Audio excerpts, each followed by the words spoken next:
Huge departure from AEW. Kenny Omega breaks the silence about it. And we talk about the gorgeous, amazing, most talented women in all of wrestling history. That's right. Just Another Effing Podcast, episode 8. Welcome to the big show.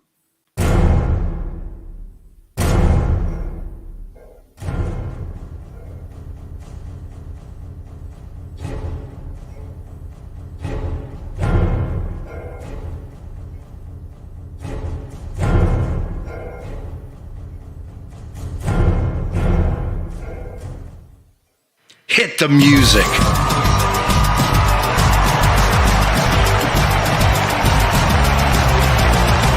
Coming to you live from the effing Worldwide Media Studios, located in parts unknown. It's just another effing podcast.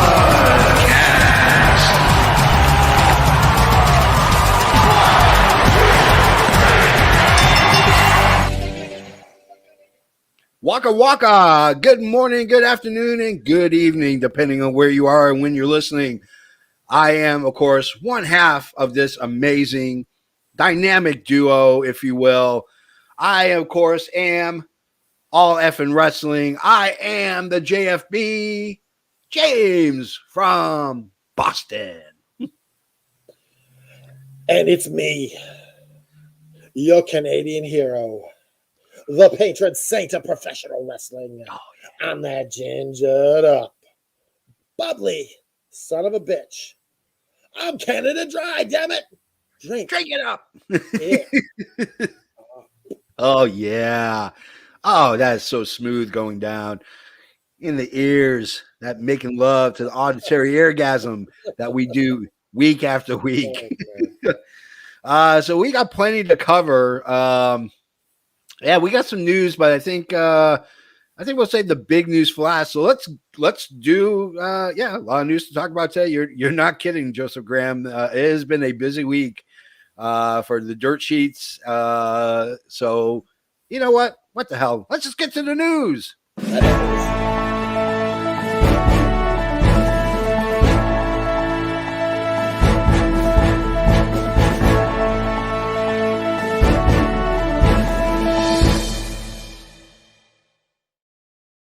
Let's talk about some of the small stuff before we get to the huge thing. Hey, George.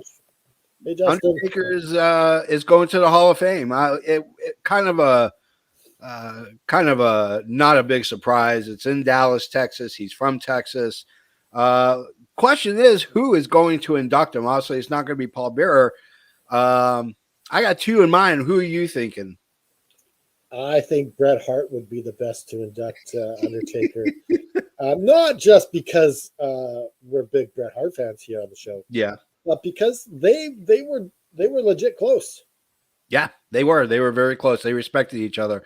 I think honestly it's going to be either Kane or maybe possibly Mick Foley. I mean, no two people had an incredible amount of rivalry with the Undertaker than Kane and Mick Foley. I think a dark horse to induct Undertaker is Michelle McCool. That would be really cool. Yeah, his current wife at this time, Michelle McCool. That would be really cool. Did you watch the Elimination Chamber match? I did. Did you see that? It wasn't too bad. Yeah. Everything was all right. Yeah, everything went kind of according to plan. No big surprise here. But did you see the Madcap Moss move when he landed on the top of his head? Oh my goodness! Yeah. Look, I want to know if he's hurt. Like, there hasn't been any reports, has there? There's no reports other than he says he's okay, and he just kind of got kind of knocked for a loop a little bit. But I mean, that ref she was right on top of that. As soon as that move happened, that's how that's how Tyson Kidd and Stone Cold kind of landed to. Yeah, right on the top of your head. It's not good. It's a stinger is what they call it. That's kind of the nice way of putting that. you have compressed vertebrae in your neck or concussion on your head. That's how you hurt. That's how you break your stack of dimes. Yeah, there you go. That's how you break your stack of dimes. But Lesnar wins the title elimination chamber, which sets up a champ versus champ at WrestleMania. We'll talk about this. I think we're going to do a really cool WrestleMania program for you guys. But do we see unification or do we see a double winner? You know what would be really cool? Yeah. Is if we had a unification and WWE decided to bring back Big Gold and slowly started to bring back WCW. That would be really cool. Yeah. Because they own WCW and they're doing nothing with it. Yeah. The legacy that WCW has, they own it. Why not use it? Yeah, might as well. I mean, they jumped and redid ECW, as we called it, WWE ECW, but no reason not to bring WCW back in some way, shape, or form. Call it a Big Gold, the WCW Championship. Call it. Yeah.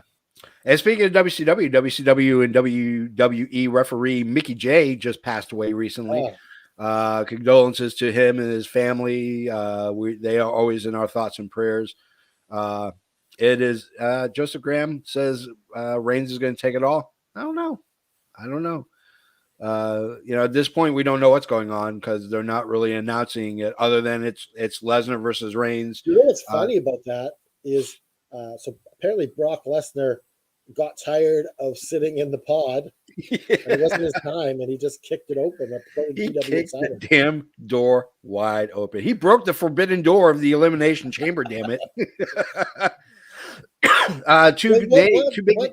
What frustrated me about the Brock Lesnar, him getting injured in the pod, was he never even defended the title. Yeah. What was the point of even him winning? It makes no sense. It makes no sense whatsoever. It's just it's quasi weird booking from Vince and Bruce Pritchard for sure. Two big names have actually left Impact. Josh Alexander has left Impact, and so is Rachel Ellering. You might know her as Paul Ellering's daughter, the amazing manager for the Road Warriors. Johnny Gargano. What about the pay-per-view last night? I did not watch the pay-per-view. It's sitting on my it's sitting on my laptop getting ready to be watched. So apparently there was a betrayal by Switch what's his name? What's his name? Switchblade? Yeah. Jay White? Yeah. Yeah. They betrayed God last night. So God. So that's interesting because Tama Tonga is technically a free agent. He is no longer under contract with New Japan Pro Wrestling, so that should be interesting. I'd love to see Toa and Tama, Tongaloa and Tama Tonga trade their, trade the use in AEW or something like that. Johnny Gargano and Candice LeRae welcome a beautiful baby boy. Congratulations to them. He will be a second generation wrestler by the time he turns 21. Hopefully he won't sign with AEW, WWE, New Japan Pro Wrestling, or whatever kind of. He's going to feud with Brody Lee Jr. Yes, he's going to have a feud with -1, Brody Lee Jr. Word out of camp is that Jeff Hardy and Isaiah Swerve Scott are going to debut in AEW sooner than later. Should be interesting. Speaking of AEW, Tony Khan supposedly is working on something big for AEW. This will be a big deal in wrestling, as he said on Sirius XM's Busted Open Radio. Okay, so I love Tony Khan. I love AEW, but Tony, come on, just let it happen. Surprise us. You raise expectations to the moon, and then we're like, oh, okay. Like, how are we supposed to get surprised? And I mean, he builds it up to the point where it's like, and then it's like, oh, that payoff is not as great. Well, like Keith Lee is great. Yeah. But I was expecting someone bigger. Yeah, I was expecting somebody a lot bigger too as well. And speaking of AEW, let's talk about the big Swerve Scott just debuted in New Japan. That's true, yes. let's talk about the big news from AEW, and that is the loss of one of their EVPs, one of the guys who created AEW. Let's talk about the departure of Cody Rhodes.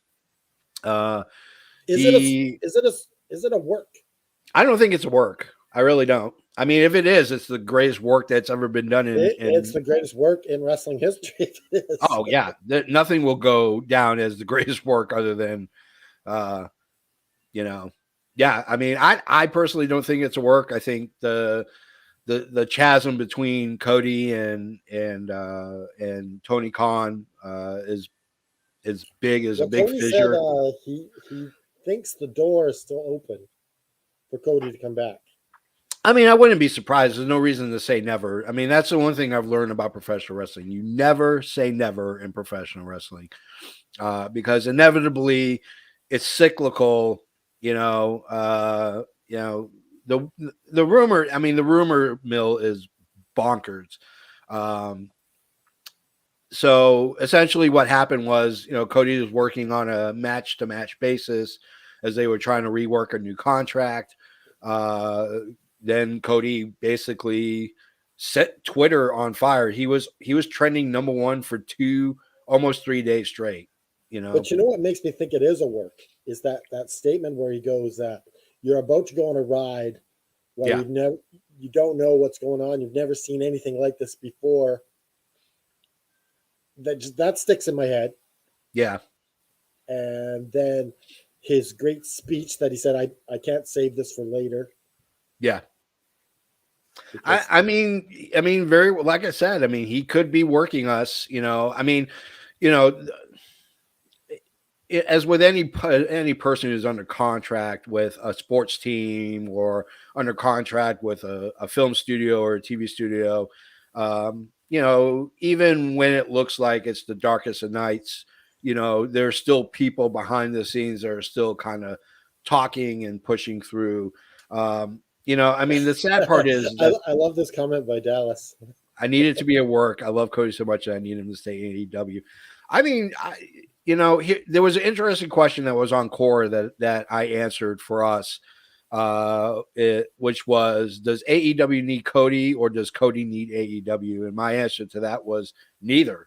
AEW has proven time and time again that they don't need big names constantly on their television in order to get people to watch. They're averaging a million people, per week. On Dynamite, they're averaging about 600,000 on Rampage. Okay, they're getting good buys on their pay-per-views. There's no reason that Cody about if it's a work or not.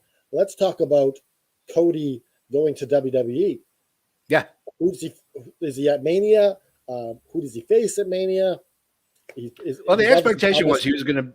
The expectation was he was supposed to be at Saudi Arabia. There's a picture he sent out on Instagram and Twitter showing him at an airport in Europe. The assumption was he was going to debut at, he was going to debut at the Elimination Chamber. But I mean, he wasn't there. There was no word that he was backstage. They said that airport shot was actually in Florida. Yeah. I mean, in all honesty, here's the deal. If he goes back to WWE, to me, I don't know if that's really the best way to go, unless they're going to give him like John Cena money, unless they're going to give him freaking, Hulk Hogan money and give him cuts of the merchandise. And that's going to piss off a lot of people.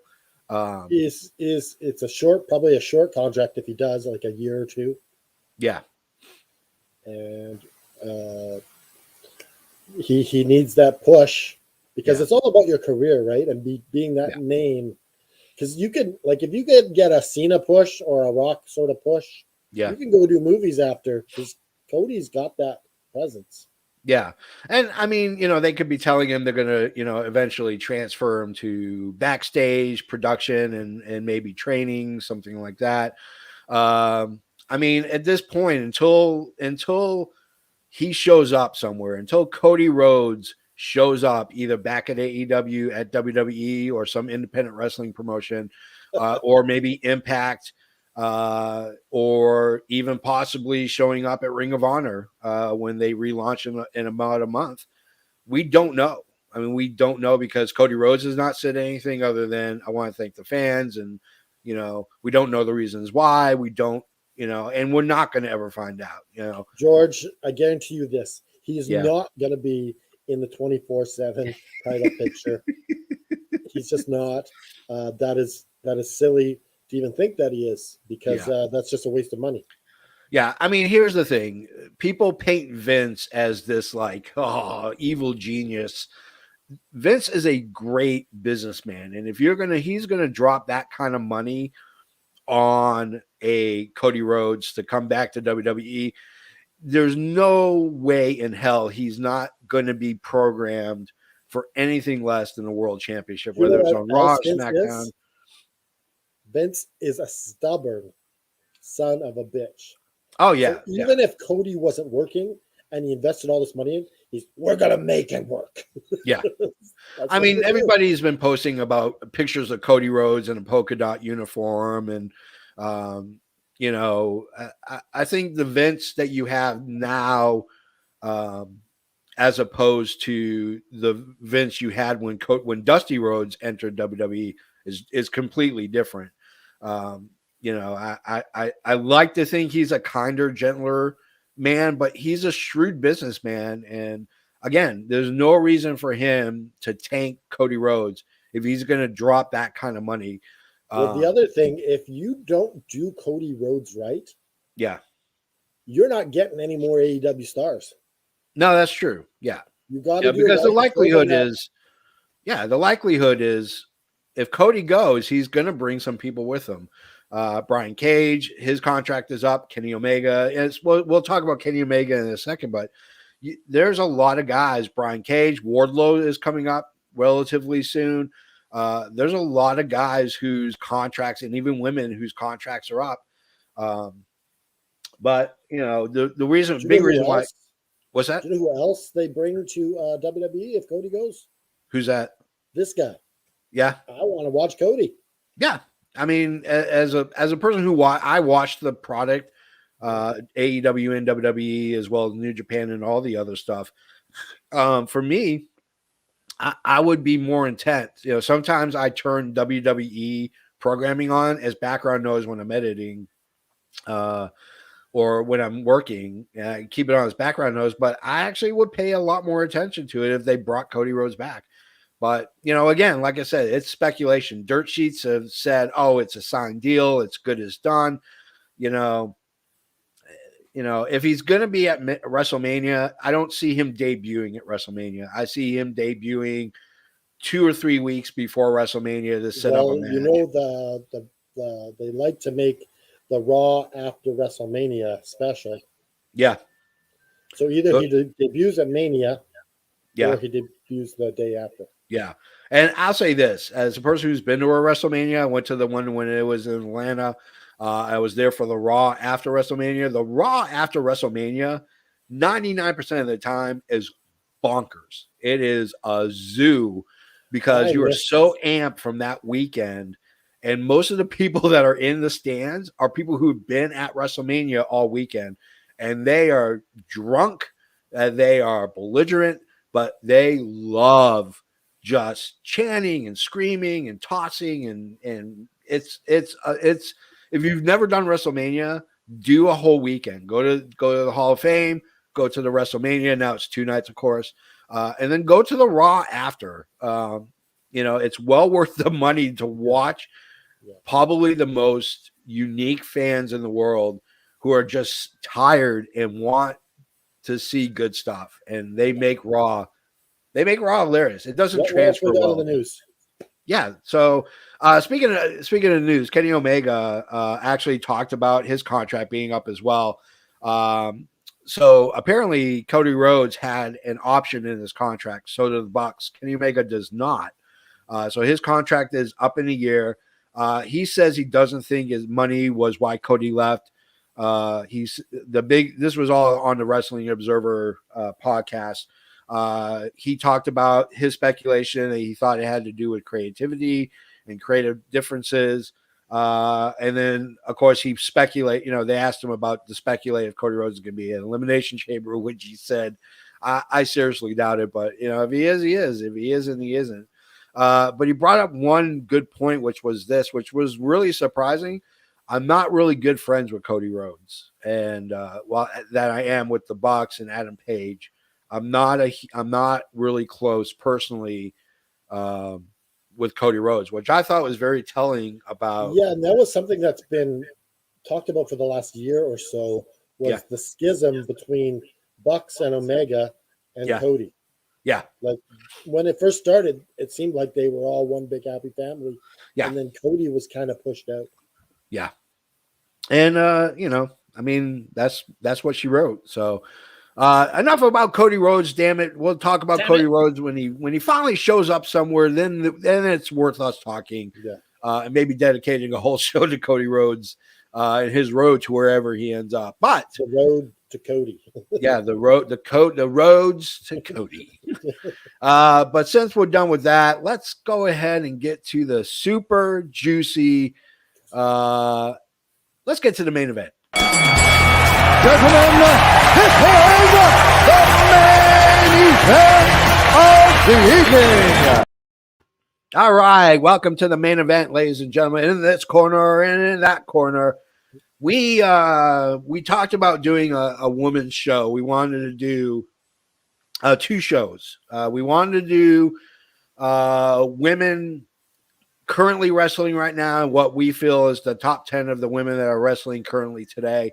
But we wanted to pay homage to, of course, the women who laid down the foundation and broke the glass ceiling, raised the bar, so to speak, to get to the to really just to make women's wrestling what it is today. And so we came up with the top 10 women wrestlers of all time. We were excited about this. It actually came pretty easy. Normally we do everything on Wednesday. We waited until about Friday and we kind of knocked it out pretty quick. Well, you know what? We're getting in sync with the way we think. That's how good tag team partners work. Yes, they know absolutely. what the other guy is thinking and they just do it. And that's how the JFB and me are now. Yeah. Our cycles are matching right now, if you will. All right, so let's get to our numero 10. Okay, she's not one of the greatest all time ever, but she is a friend of the show. And so we wanted to pay her a little respect. The modern day belt collector, Natalia Markova, is making a name for herself in the indies over the last few years, now having wrestled for bigger names like House of Glory, AEW, and now has residence in the NWA, where she's moving up the ranks in the women's division. As much as a technician as she is as hardcore, Natalia is up and coming. Let's talk about Markova. You know her a lot better than I do. You guys talk pretty much every day. So talk about Natalia Markova. Okay, so I honestly she's not on this list just as a favor. Yeah. I honestly believe that she's as good as anyone who ever wrestled. Yeah. She has that ability to get her ass kicked and find a way to win, just like Bret Hart, just like a lot of the stars that come from behind Victor. She's known to take punishment in the ring, which is not a lot of women are willing to do that. That's true. I mean, I've seen her take some scary ass bumps, tables. The hardcore match that she had against Wode was. I mean, I'm really impressed. There's not a match that I haven't watched that I was not entertained by what she was able to do, even in AEW and especially now in NWA. She's really knocking it out. Well, she had one job in AEW, and that was to sell. Yeah. And she sold everything really good. Yeah. But what I'll say about our friend Natalia Markova is she is the best kept secret in the world of wrestling today, bar none. Yeah. And it's a shame AEW is not bitten. They gave her a couple of matches on Dark. She's been on Being the Elite. But she is really making a name for herself in NWA. which I'm really impressed because the women in NWA are I think they have one of the strongest women's division right now, currently wrestling. They're doing a really good job marketing Natalia Markova. She's still undefeated. Yeah. They got her fighting with the announcer. They got her fighting with Camilla now. Yeah. Genocide and Kenzie Page. She could be the number one contender sooner than later. Yeah. And I mean, all you need to do is it's on YouTube. You don't have to subscribe to the NWA monthly fee. You can watch Power and NWA USA on YouTube, usually a day or two after it airs for the paid customers. So, but yeah, I mean, I'm really impressed with her, and I think she's got a great future ahead of her. And she's the belt collector. And how many belts does she have right now? I know the House of Glory. She's got a few on the Indies. I think she's got 3 or 4. But Natalia Markova is going to have a bone to pick with you, James from Boston. Why is that?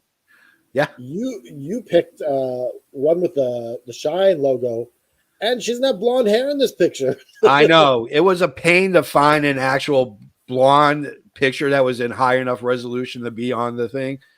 Trust me, I tried. I looked. So you better say sorry because I'm going to post this clip. I am sorry. I do apologize. We should have gone the blonde here, the blonde Russian bombshell, but unfortunately, not many high-res photos are taking of you.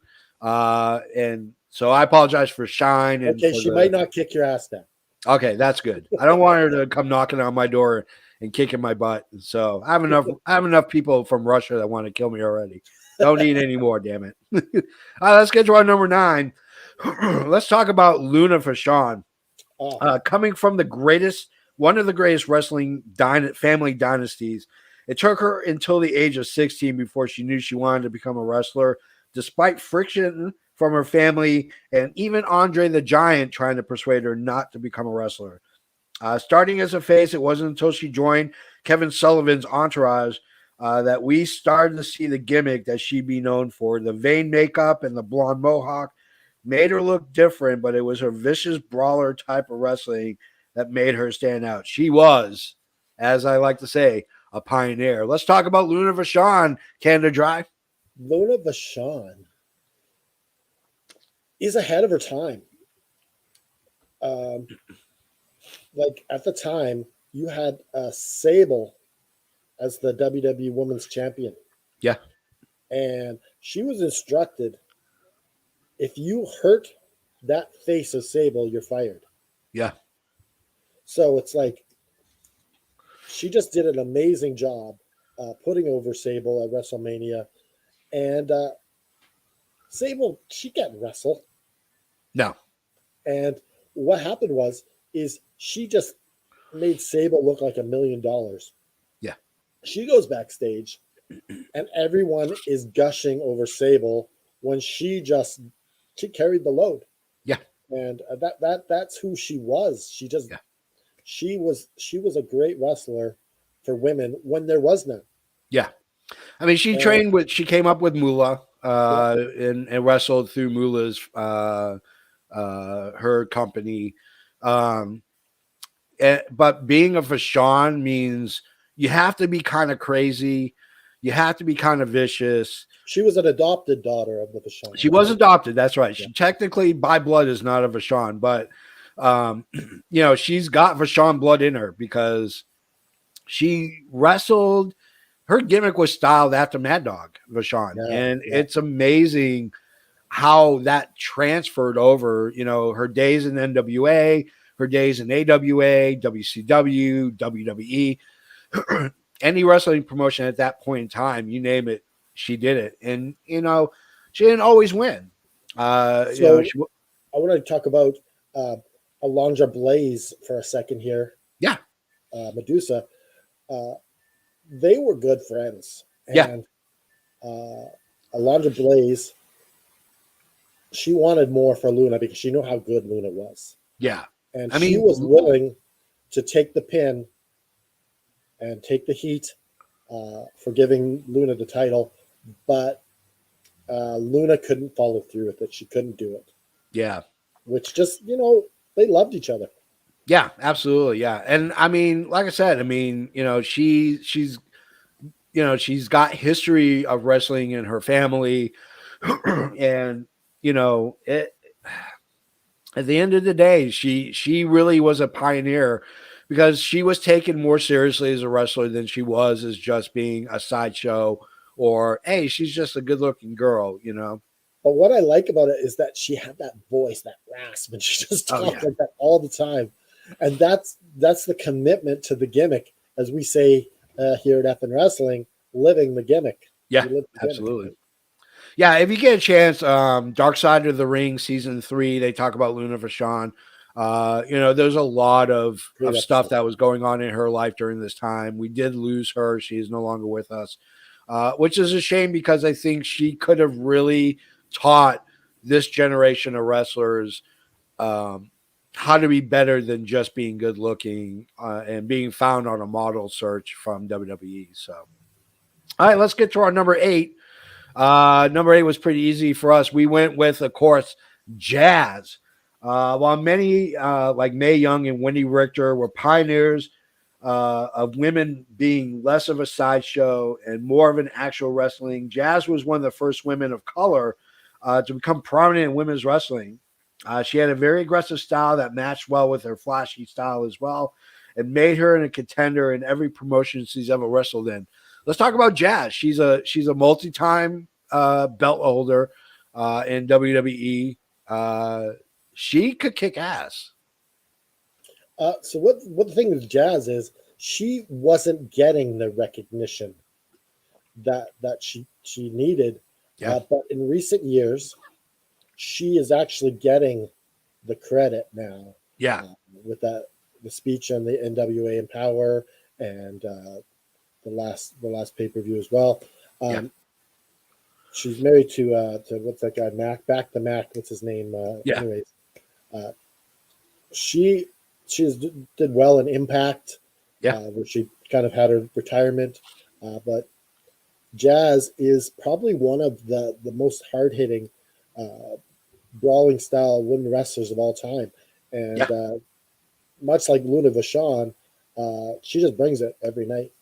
Yeah, there was never an off night with Jazz at all, and really, no matter where she went, I mean, she dominated the women's division wherever she went, which was really, honestly, a breath of fresh air because, hey, he said the same thing as you. Yeah, she was a breath of fresh air. Damn right she was, Joseph Graham. Jake Fuel, the Canada Dry. She was a lot different than every woman that was there. She wasn't found through a model search or or somebody who was a dancer like Kelly Kelly. She worked her way through the indies as a wrestler. She wasn't a model. Making out with Mark Merrill that one time. Yeah, that is true. Yeah, that is true. Yeah. So let's go to our number 7 and let's talk about Serena Deeb. If it seems like Serena Deeb has been wrestling forever, she actually only started in 2005 in the Ohio Valley Wrestling for WWE. It's her perfection as a technical wrestler that harkens back to some of the wrestlers of the past, specifically guys like Owen and Brett. A technician dynamo, she goes with a slow and methodical pace, but that doesn't make her a pushover. She's got quite a nasty streak in her. After exploding on the scene as a member of the Straight Edge Society, she eventually became a trainer for WWE. After WWE released her, she found her second breath with AEW, where she is actually kicking some butt in AEW. Let's talk about Serena Deeb. Okay, so Serena Deeb is a victim of not having the top look.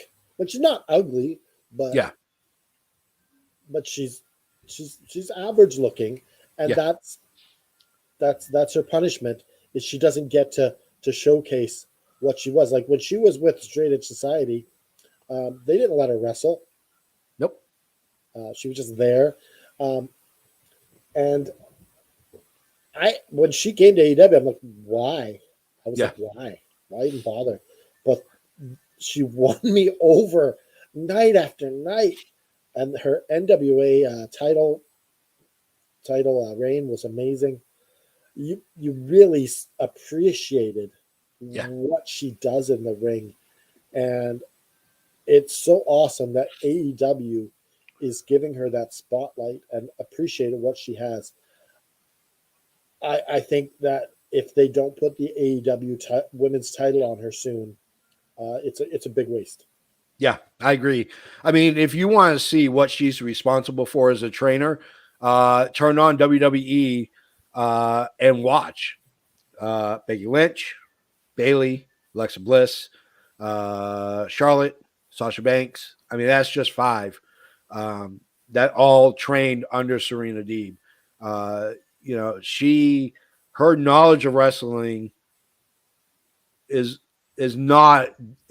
great, but her technician and technical ability as a wrestler far exceeds her knowledge of wrestling that she could pass on. And I love her as a heel. It's so great. Just playing the bad guy.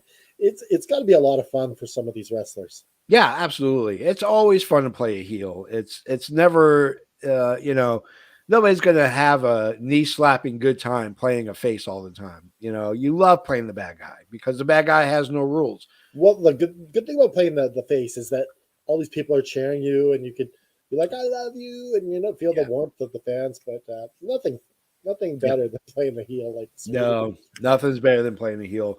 Yeah, I mean, for me, Serena Deeb, I mean, she really excels. She reminds me of Bret Hart, and she reminds me of Dean Malenko, Jericho in his younger years. A little bit like Flair as well. Yeah, a very technician, mat-oriented wrestler.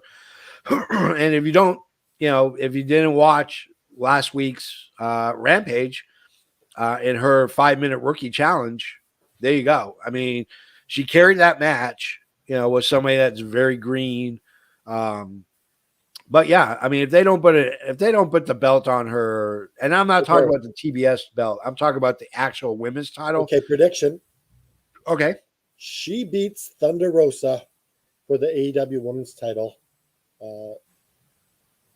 Probably not the next pay-per-view, but the pay-per-view after.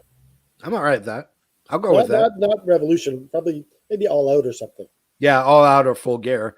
Yeah, I agree with that. I don't think that's an out of the park statement. I think that's legitimate. I think it's easily obtainable for her. All right, let's go to our number 6. We are talking, of course, about Gail Kim. She is more than just a wife of Chef Robert Irvine. She is probably one of the most decorated women's wrestlers in the world. She was light years ahead of everyone else. And while everyone played checkers, she played chess. In TNA and Impact, she held the title 7 times, and in WWE once, which happened to be in her very first match. She had a heart of a lion, and moves that would rival her male counterparts. She loved taking to the air, often leaping off the post. She was truly an original when interest in women's wrestling was waning. Let's talk about Gail Kim, wife to Chef Irvine. Guess where Gail Kim is from? Yeah. Oh, Canada. This is a very Canadian-heavy episode, I'm telling you right now.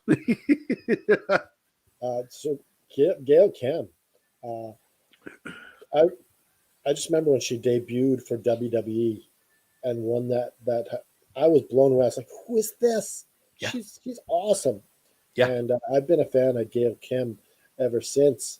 I like that she's not only is she Canadian, she's Korean. And not too many Korean wrestlers out there. Yeah. I mean, for me, I liked Gail Kim when she was in WWE. I thought she was horribly underutilized. I became a big fan of hers when she went to Impact, TNA and Impact as the Knockouts champion. I thought she had a better run in there than she did in WWE because I think they knew how to book her. I also feel that Gail Kim is not a pushover and she'll stick up for herself. Yes. Yeah. She doesn't put up with shit. I don't think that suited her in WWE. That's why. Yeah. I've met her a couple times at the time that she was wrestling for TNA and Impact. She lived in Nashville, Tennessee. I'd see her out and about running errands and doing stuff. But she had a great career in TNA, so much so that her rivalry with Awesome Kong was it was insane. It was awesome. It was bonkers because those two girls would go at it against each other and would not leave anything on the mat. They threw everything that they had at each other. YouTube it. Go to YouTube and look up Awesome Kong versus Gail Kim. Any match, it doesn't matter. There isn't a bad match. A lot of those, she would find a way to win after getting beat the shit out of her. Yeah, absolutely, yeah. Because Awesome Kong she's big girl. I mean, she is a big giant in women's wrestling. So, all right, let's get to our number 5. We're in our top 5 now. We are going with Medusa, or in WWE, Alundra Blaze. In a time when women's wrestling was still considered more of a sideshow attraction, when women like Wendy Richter and Rockin' Robin were on the back ends of their career, here comes this blonde All-American girl who loomed all over her competition. After going to WCW after a stint in Japan, it wasn't until she came to WWE as Alundra Blaze that we finally see the true talent. Her 3 championships were icing on the cake of a career where she had an amazing feud with Bull Nagano. Soon she had a fallout with Vince and ended up with her on WCW TV tossing the WWE Women's Belt in the trash, which I think really hurt her career, really tarnished her career. Eventually, she made up with Vince and joined the Hall of Fame in 2015. Let's talk about Medusa or Alundra Blaze. They really showcased what she was capable of as Alundra Blaze in WWF at the time. Yeah. I was amazed actually as a young fan watching her do all these things as a woman. You're like, wow, she can really go. Yeah. What WCW failed to do, like dropping the title in the trash can, it was great publicity. But the problem is you didn't follow up on it. Yeah, exactly.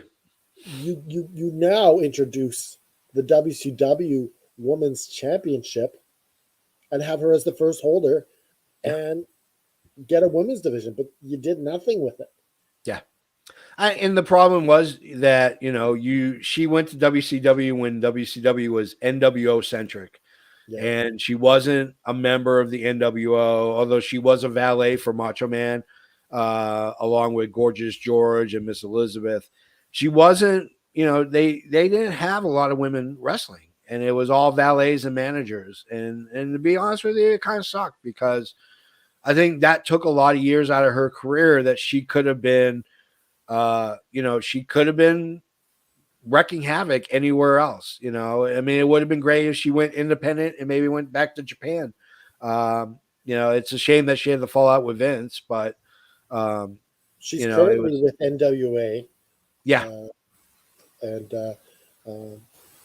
I remember she actually came across Natalia Markova's profile and was like, "Where have you been?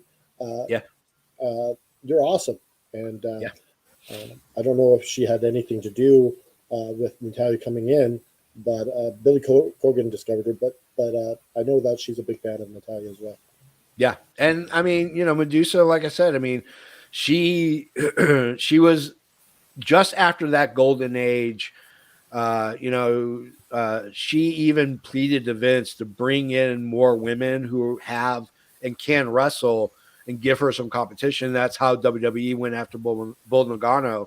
And their wars against each other were that. I mean, it was battle after battle between those two for years. And Luna as well.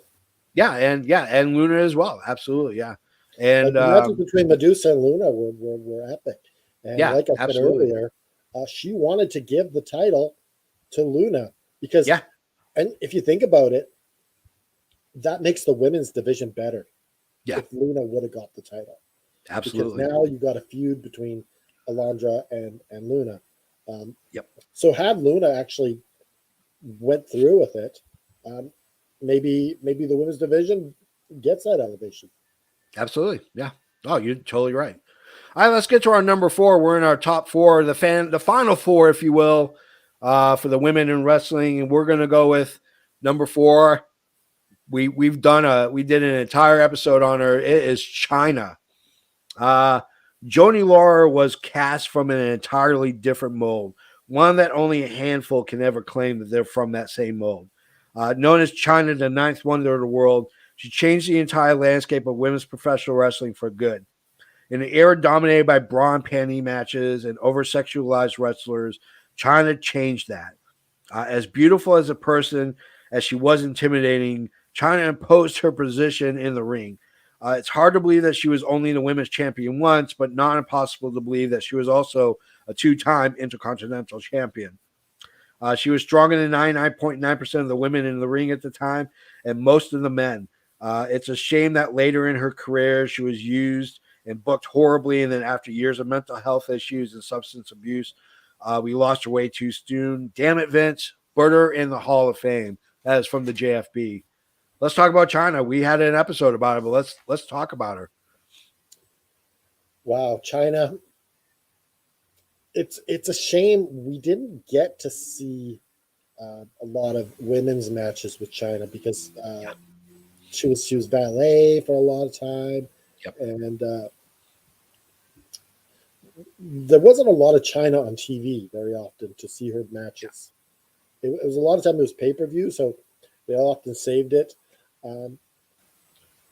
But she was an icon to many women watching, and for many people who look different, she really pushed it on them, and she didn't know this, but she really caused people to become professional wrestlers who didn't know they could do it, and they believed in themselves because Chyna believed in herself. Yep. I mean, it was a case of Triple H, her being a valet to Triple H, I think kind of hurt her, having to be a valet for DX when she would interfere in a match, and you could tell that she could hold her own against any guy in there, but the women's division was not. If she wrestled today, it'd be a different story. We would be talking about Chyna as being one of the greatest women wrestlers of all time, because she'd have competition like a Charlotte or a Becky Lynch or a Britt Baker or an Asuka, Kairi Sane. I mean, the list goes on of these are great women wrestlers that are wrestling, Serena Deeb being another one. We wouldn't have this conversation, but she happened to have debuted and worked in an era that was the dead era for women wrestling. Again, it was bra and panty matches, wrestling in mud, and then it was, you could be a valet or you could be a manager. I like the fact that she's a 2-time Intercontinental champion. I don't like the fact that she was only a 1-time women's champion. That's always stuck in my craw. Well, you had Lita and Trish going back and forth. What if you had taken a break from Lita and Trish once in a while and thrown Chyna in there? Yeah. To go against Trish, to go against Lita. I know that Lita and Chyna did have a big pay-per-view match, but it wasn't quite what it could have been. Yep, exactly. So let's go to our number 3 as you can hear our Chyna on our previous episode from season 1. Let's talk about number 3. We are talking, of course, about Mae Young. What do you call a woman with over 60 years of experience in the ring and was taking table bumps in her late 60s, early 70s? You call her the goddess of the squared circle.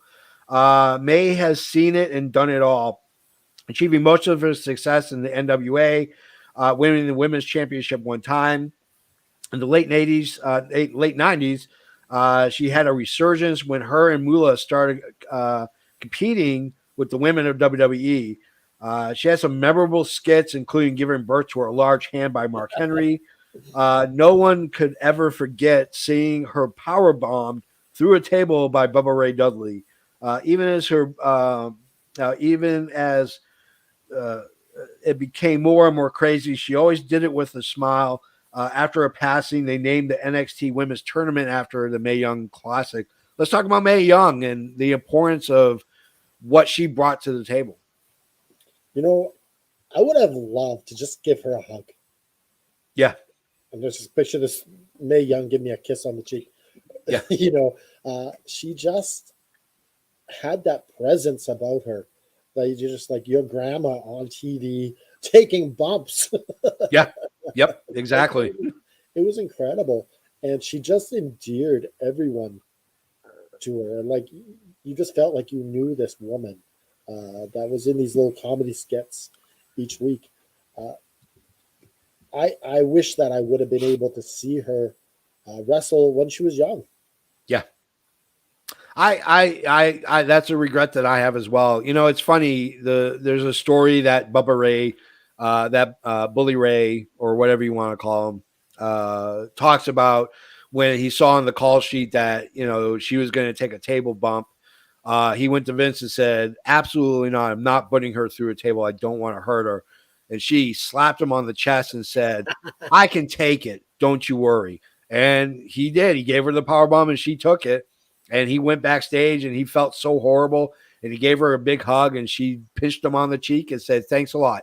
And that was Mae. That was Mae Young, you know, is that it was great that she had that resurgence in the 90s and that got people interested in her career because it spanned over 60 years. You know, I mean, she was wrestling in the 30s. So it really brought a lot of people to the forefront to be able to relive that long ago, you know, when, you know, women just toured around America and would put on wrestling matches, you know. And it really makes her like the Freddie Blassie of the women's division. Yeah. Because it's just like, well, who is this woman? Who? And she's just like the fact that she's taking a table bump at that age and just giving birth to a giant hand. Be a part of the show. Just like, you know, it gave her probably, you know, like they say wrestlers, they take years off their lives. This probably put years on her life. Yeah. Yeah. Because she had a purpose again. She's going to work and she's kicking ass in the WWF. Yeah, exactly. She's taking bumps and giving birth to a giant black hand.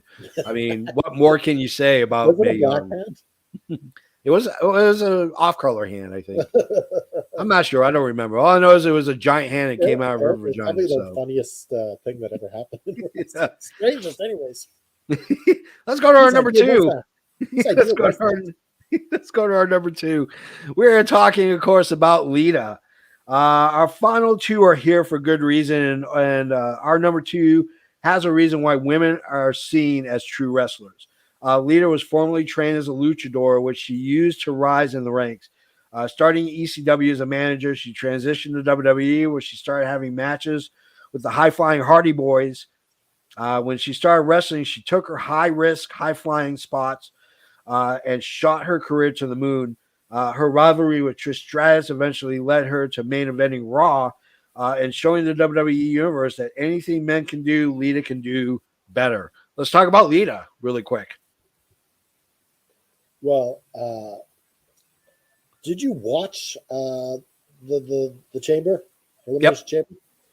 Wow. Lita put on a show. Mm-hmm. At her age and you know, she was better than Becky. Oh yeah, by a long shot, she was. She was better than Becky, and I wish they put the belt on her, even if it's just to lose the next night. Yeah, or the next show, just to have that. That's the one thing that I don't like about WWE. Sometimes they don't pull the trigger quickly. They just like, nope, you're old. You got to sell. Yeah. So, but she put on a show. And for the Saudi people, Lita still has it. Yeah. I mean, there's no doubt about it. I mean, she took time off. She started a punk group called the Luchagores, which if you've not heard them, listen to them. They are absolutely awesome punk band. But yeah, I mean, you know, the 1 and 2 that we have listed for our top 10 are the two people that are constantly referred to as they are the reason why I became a wrestler. I personally think Lita should have been number one, and our number one should have been number two. But that's just my personal opinion, because I thought Lita had something that our number one didn't have, and that was a little more better wrestling talent. I mean, she took to the ropes, she took to the turnbuckles, she jumped, she had a lot. She was a spot monkey before the term spot monkey became ingrained in the brains of wrestling fans by the she also Young had Bucks. She also had the I'm gonna say the luck, but she had the opportunity to work with Jeff and Matt. Yeah, like two better. Like she was just one of the guys. Yeah. With them, like being able to wrestle with those two, you're only going to get better. Yeah, especially early in their career, and then of course she teamed up with Edge too, and it resurged her career again. I mean, that's what's so great about it. When she went to Edge, that resurged her career, and then of course she left, and she would make sporadic appearances here and there. She got elected into the Hall of Fame in, I believe, 2016 or 2017. But yeah, I mean, she started as a manager with in ECW and initially in WWE. Very over-sexualized in ECW. Yeah, Isa Rios, I think. So yeah, I mean, what can you say about Lita? I mean, you can't talk about Lita unless you talk about our number one. Let's go to it real quick. Our number one, of course, is Trish Stratus. You couldn't have a number two if you don't have this number one. Stratus is synonymous with women's wrestling. While Lita had the high flyer moveset that set her apart from her competition, Trish had that it factor that moved her slightly above Lita to be our number one wrestler of all time. She's a 7-time women's world champion. She was the yardstick that all women wrestlers would be measured against. And while breaking the glass ceiling by main eventing a Raw, she would go on to inspire a whole new generation of female wrestlers, some that in the WWE and the Indies worldwide. This is why every one of her contemporaries say that she is the greatest female wrestler of all time. Let's talk about Trish really quick. Well, why I think Trish belongs number one is because she did have that it factor. Yeah. She was Stone Cold. She was Hulk Hogan. She was Bret Hart. She was the face. And what I really love about Trish is she was like Shawshank Redemption. Yeah. They made her do the bra and panties, over-sexualized, just, and she hated it. Yeah. But she knew that she had to go through the shit to get to the freedom where she finally showcased what she was capable of with that Matrix move she does. Like that was ahead of its time. Oh, yeah. Girls do that now, that Matrix move. I mean, for me, it was funny. She came from the world of fitness modeling. She went from fitness modeling. They found her. They trained her. Dr. Tom Pritchard is one of her trainers. Bruce talks about it on his podcast as well. I mean, she really changed the way that women's wrestling was to be perceived. And if it wasn't for her, and if it wasn't for Lita, I don't honestly think that we would have Britt Baker or Charlotte, headlining pay-per-views, headlining Dynamites, or Raw or SmackDown.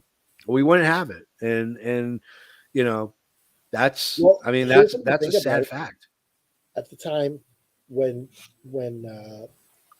Trish Stratus was debuting in WWE, Tori Wilson was the number one woman on WCW. Yeah. And they were comparable. Yeah. And then Tori Wilson came to WWE. Yeah. And Trish Stratus took off into the stratosphere. Yeah.